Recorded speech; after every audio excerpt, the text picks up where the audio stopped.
Hello, my name is Stallone-Obaraemi Samuel.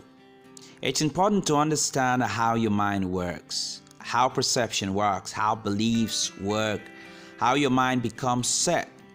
We've heard of this expression multiple times, mindset.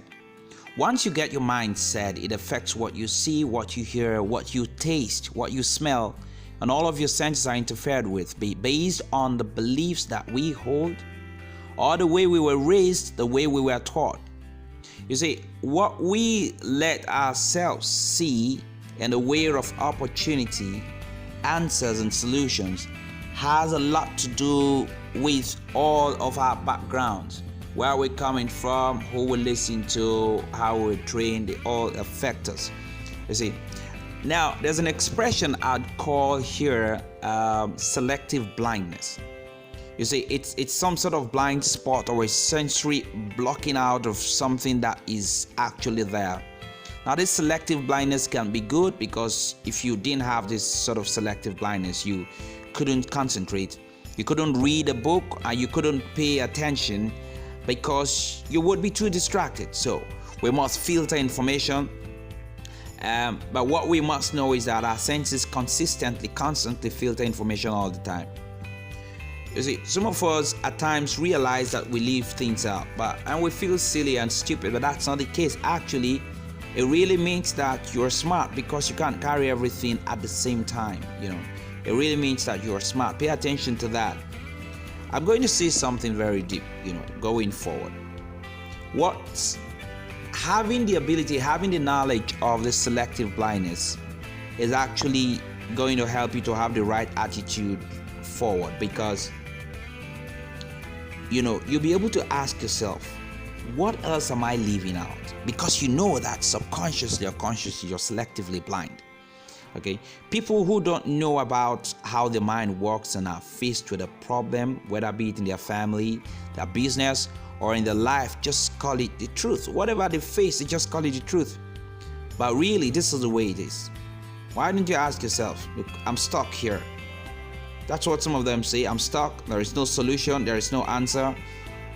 And if there were an answer, I'd see it, wouldn't I? The answer is this: probably not. So once you get to understand about this selective blindness and the blind spots, you will become persistent. When you find yourself in a position where you feel you're stuck, you look for solutions and answers when you're stuck, and you say to yourself, what am I doing to stop me? You would ask yourself, I know the truth is there somewhere. It's really there. I just don't see it yet. And I would look for it. And you say, I will not quit. But you know what the naysayers would say? The opposite people would say, you know what? There is no way out of this and I quit. You see, the problem with selective blindness is we don't know where they are, or where we don't know where it is. We always think that we're seeing the truth. But with the education we're gathering on and on, if you keep increasing and keep educating yourself, you'll get to understand that you can become a better person, a better leader, because what you are going to be able to do by virtue of the information you gather, paying attention to this recording and building upon it, is that you come to recognize that differences really do block perceptions.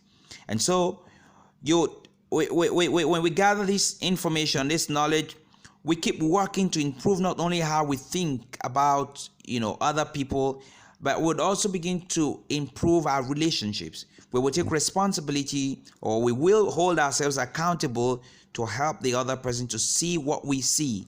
And if we don't see it, you know what? We won't be stubborn. We won't be obstinate. We would always recognize that inside of us, something is blocking the truth. So we've got to learn how other people see the world. And that's where we will live and coexist peacefully and create a better world. But if we forget this principle of selective blindness, which happens more often than not subconsciously, sometimes subconsciously by virtue of our history, our content providers, our experiences in the past, our programming. Once we understand this, we're open to listen to other people, to learn. But when it comes to achieving our goals, we can be selectively blind by pushing everything aside, away, and focus stubbornly on the goal. So guess what? My wish to you this day is go on succeeding. Bye for now.